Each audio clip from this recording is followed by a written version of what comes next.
Hey guys, what's going on? It's Josh here with DIVEBOMB, and I want to talk about goose spreads for beginners. Now, this video isn't only for beginners, obviously. It's just for anybody who's looking up goose spreads and that kind of stuff. So today I'm going to be using DIVEBOMB silos as well as some DIVEBOMB socks in this demonstration of a video for basically the top 3, maybe 4 goose spreads that I use throughout the season. That being said, first I just want to go ahead, talk about decoys, how many you should have, what brands you should have, you know, that kind of stuff. Okay, so first I want to go ahead and talk about the decoys that I run. Personally, I run these decoys just because of how small it is and how many I can have in one bag essentially. So the decoys that I choose to run for goose decoys are the DIVEBOMB decoys. So right here, this is the first of 3 decoys that I run. This is their V2 Canadian goose silo. So what does that mean? It just means that the head's flocked and the body is painted.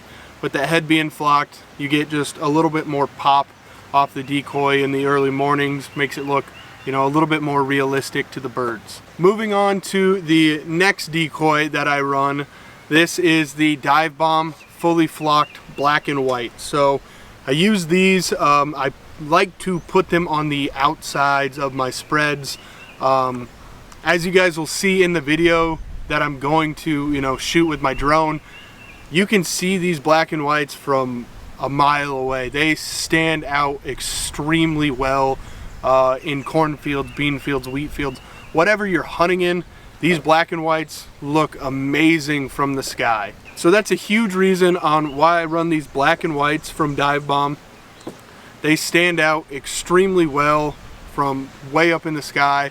I feel like you can pull geese from a little bit of a further distance away using these. They don't have to look as hard, and overall it just gives a unique look to the spread, and I really like them. Now, the third decoy that I run is the SFI DIVEBOMB socks. So these are wind socks. They're collapsible. They're super easy to put in the bag. I can carry 10 dozen in one bag of these. Incredibly easy to put up. They just pop right up. The wind catches them, floats them around, spins them around. And these also have fully flocked heads on them, so they help stand out just a little bit more. Now I run these decoys specifically for movement. So I really like to put the socks around the layouts or an A-frame, as you guys will see. I feel like it gives a lot of good cover. It hides you really well. And the movement on these, on a good windy morning or a good windy evening, it's just insane, the movement that these things can carry. Looks like the goose is feeding, looks like the goose is, you know, moving around and dancing, trying to find food. So those are the 3 decoys that I personally run. I have been in spreads with just socks. I've been in spreads with just silos. I've been in spreads with just full bodies. Honestly, you can buy whatever you want.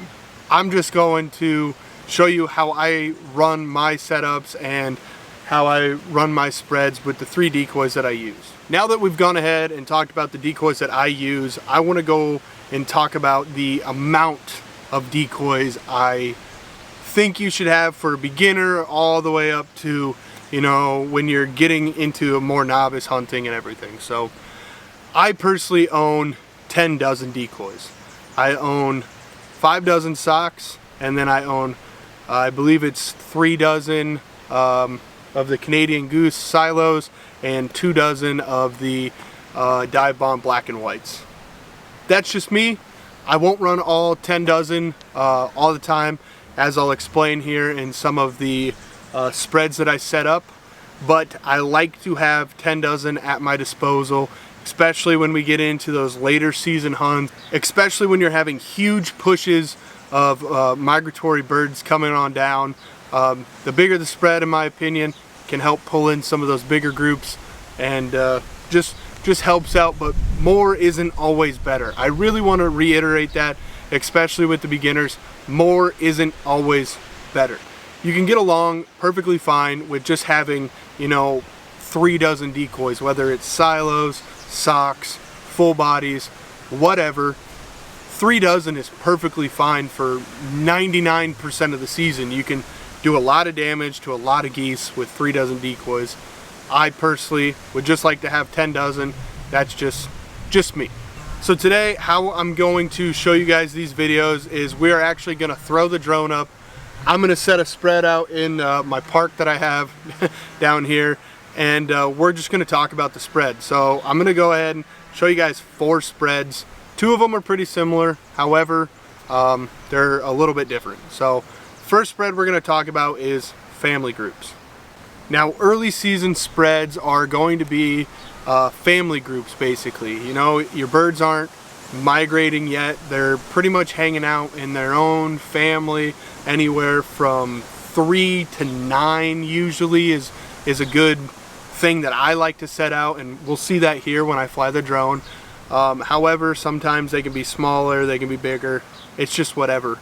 But for family and early season goose hunting, I don't like to throw a lot of decoys. You know, at most, I'm gonna say 3 dozen once again. However, sometimes it can be a little bit more, just depending on where you're hunting and what kind of spread you're throwing.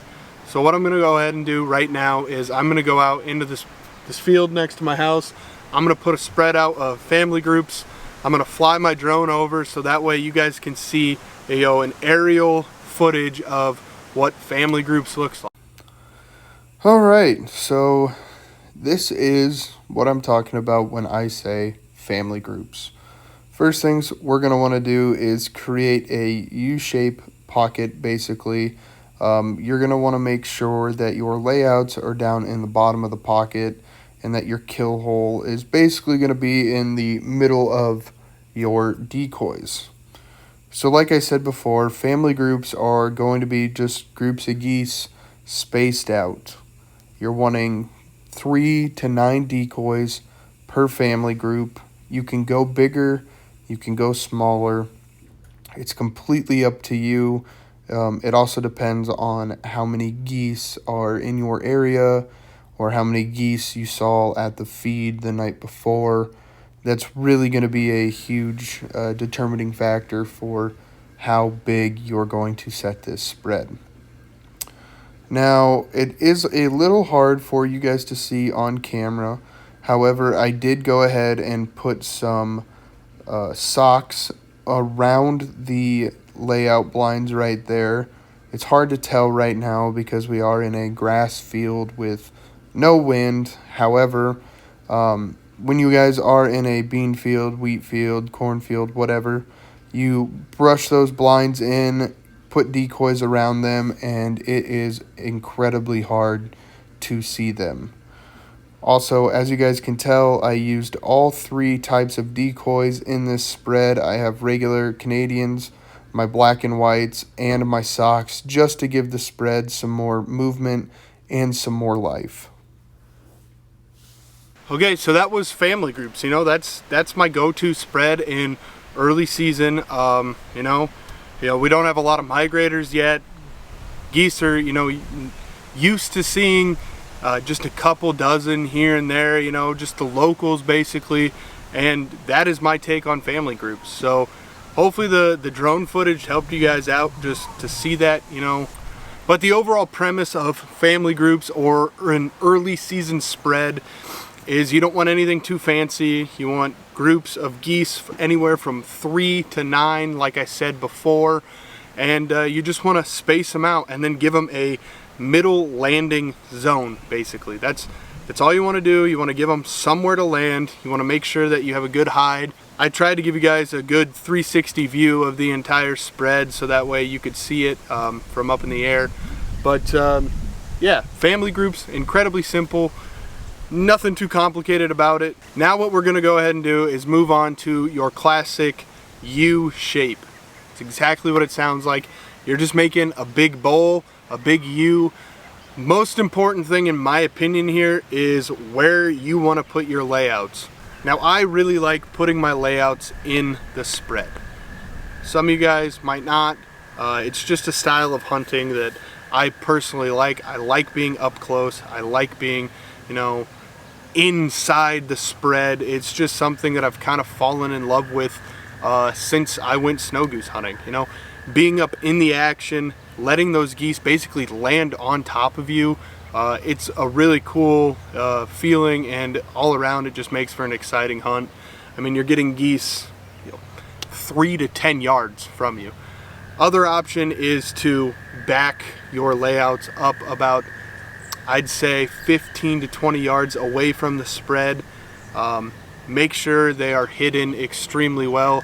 That is also why I use socks within my spread, because I can, you know, put them around the actual layouts themselves and kind of hide them more. Just like when you would use full bodies to kind of hide your pit or your A-frame or your layouts.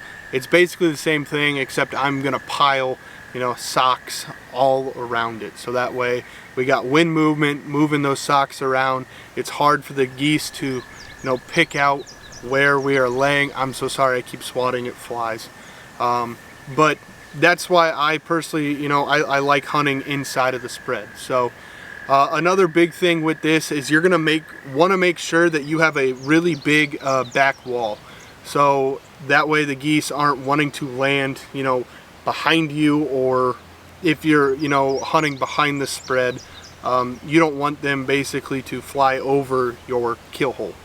That essentially what that means. So not very complicated. Like I said, we're just gonna go ahead, make a big U. This is, you know, another one good for early season if you want to go that route, or you know, mid to late season. You just want to make it bigger, bigger, bigger, bigger. You want to attract more geese. You want to look like a big migratory pack of geese that are going down south for the winter. So this one's probably your most common. I know a couple of the other ones that I'm going to have here coming up are not. However, I still like those ones quite a bit. So we're going to go ahead, get this set up for a big U-shaped bowl, and go from there. Okay, so as we can see, this is your standard U shape. This is what a lot of guys use year round, and it kills a lot of geese every single year. Now, within this shot, you guys can really pick out those black and whites over there in the top left corner. That's what I was talking about earlier in the video. They stand out extremely well. Within this spread, I put out about 8 dozen decoys, and it looks pretty good. It looks pretty full. Now, as you guys can see right here with this close-up, there's nothing fancy about this spread. You're just putting your decoys out, you're putting your layouts out in the middle, making sure it's hidden really well. You guys can see the different contrasts of the different decoys that I run right there. And right here, I have a really good top-down view for you guys. It's extremely simple. This one, you're just making a really big bowl. And we're coming in for a little bit of a close-up shot once again, just so you guys can see a little bit more. Once again, notice the contrast between the decoys, the black and whites, the socks, and the regular Canadians. All right, so that was the U-shaped spread. I know it was kind of hard to see with the shadow. I tried to get, you know, a good shot going around the side and a good aerial view for you guys to look at. However, you know, battling sun, shade, it's hard. So the next one we're gonna go ahead and do is technically called a J-hook. You can also use this while you're duck hunting. But this is in case, you know, you can't get perfectly lined up with the wind, or something's going on that you need to basically have the geese come in with the wind from a different angle. There's not a good hide. Just basically, you know, you can't hide good. You want to do a J-hook spread, or you got a narrow strip to where you can't go really wide with your spread, so you can do a kind of J-hook style spread. That's what we're going to go ahead and set up here. It's really not too much different from the one that we have set up now. However, I'm going to go ahead and demonstrate it for you guys. Alright, so right here we can see the basic J-hook style. You know, you're just making a J, big old open space for the geese to land in. You want to really build up that bottom side of the J to encourage them not to land past it. It would help if you had way more decoys to spread down on that south side. Now right here you can see the spread extremely well. One thing you could actually do is slide the layouts down further on the actual hook of the J, just depending on your wind and how you're hunting and everything. The J hook is extremely simple. All right, so that was the J hook style spread. As you guys can see, pretty self-explanatory. It's just a big J hook. I mean, nothing too complicated about it. All what we're trying to do there is create a line of geese and some sort of pocket for the geese to land into, and you know, you're gonna shoot them from the side. It's not the most optimal setup, however, it can be used in situations with, you know, a high wind, you don't have a good hide on one side, or you simply just cannot spread out your spread wide enough, say due to, you know, limited space. That's honestly where the J hook comes into play for me, at least with goose hunting. It's not something I totally use all the time. Yeah, but the next one we're gonna go ahead and do is, I call it the onyx. Basically, we're gonna go ahead, we're gonna make two straight lines and they're going to intersect. It's kind of like a J hook, but it's also a big X. You can use it as a J, you can use it as a U. I personally use it as a U more than anything, but what we're gonna go ahead and do is set up two straight lines of decoys that slightly, you know, come over each other on the ends, and we're gonna want our layouts perfectly in the middle of that X, basically.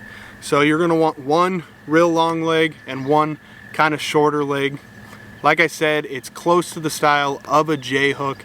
However, it's just a different style of spread that you can go ahead and use to kind of fool the geese. I mean, they're gonna see a lot of U's, they're gonna see a lot of family groups when it comes to decoys, so why not try something different than the other people? And that's where, you know, I use the X spread. It's something that I've picked up with watching other YouTubers put spreads out. It's also something that I've picked up looking at snow goose spreads and kind of how those guys set up. It's just a different view to give the geese something different to look at. You know, they might like it more than the traditional U or J hook or family groups or whatever.